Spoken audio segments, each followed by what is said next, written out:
Halo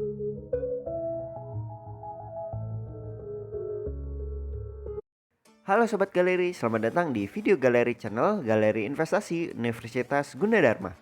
Pada video kali ini kita akan membahas tentang reksadana syariah, risk dan return yang didasari pada buku Reksadana Pahami dan Nikmati karya Rudianto. Selama ini instrumen investasi syariah yang dikenal oleh banyak orang adalah emas dan juga tanah. Padahal di luar sana, instrumen investasi syariah sudah mulai berkembang seperti saham syariah, obligasi syariah, atau sukuk, dan juga reksadana syariah. Lalu muncul pertanyaan yang sering ditanyakan, apa itu reksadana syariah dan juga bedanya apa dengan reksadana konvensional? Reksadana syariah adalah reksadana yang dijalankan sesuai dengan prinsip syariah. Prinsip syariah dalam reksadana ada 3.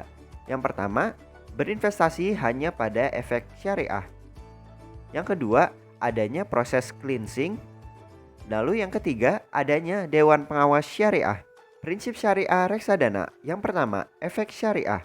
Efek syariah adalah sebagaimana yang dimaksud dalam Undang-Undang Pasar Modal dan peraturan pelaksanaan yang akad, cara, dan kegiatan usaha yang menjadi landasan penerbitan tidak bertentangan dengan prinsip syariah di pasar modal.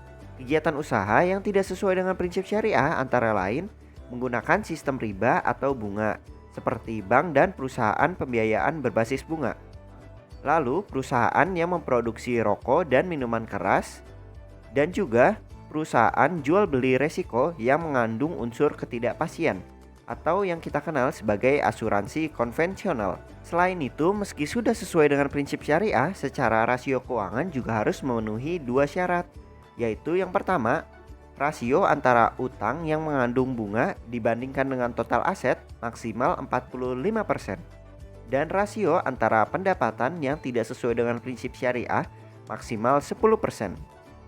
Setiap 6 bulan, Otoritas Jasa Keuangan dan juga Bursa Efek Indonesia mengeluarkan daftar efek syariah atau DES. Daftar itulah investor bisa mengetahui saham mana dan obligasi mana yang sesuai dengan prinsip syariah. Prinsip syariah reksadana kedua, adanya proses cleansing. Proses cleansing adalah proses pembersihan reksadana dari pendapatan yang tidak sesuai dengan prinsip syariah. Pendapatan tersebut selanjutnya akan digunakan untuk tujuan amal. Sebagai produk keuangan, reksadana syariah ada kemungkinan pendapatan yang sifatnya tidak sesuai dengan prinsip syariah, seperti bunga dan juga capital gain dari penjualan efek yang sudah keluar dari daftar efek syariah.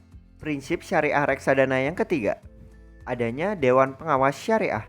Berbeda dengan reksadana konvensional yang hanya terdiri dari bank kustodian dan manajemen investasi, di reksadana syariah ada lagi tambahan, yaitu Dewan Pengawas Syariah.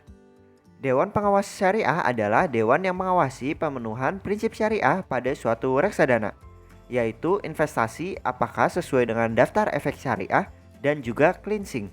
Mereka adalah pihak independen yang ahli tentang pasar modal dan hukum syariah, serta memberikan rekomendasi atas penyuluhan dana cleansing.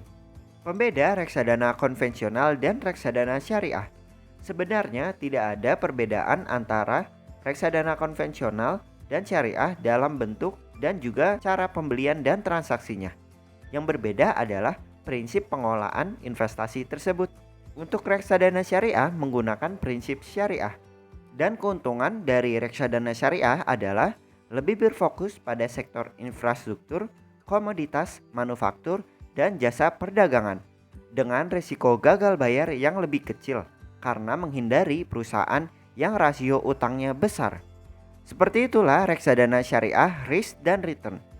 Jangan lupa untuk like, comment, dan subscribe. Dan sampai bertemu lagi di video-video selanjutnya. Dadah!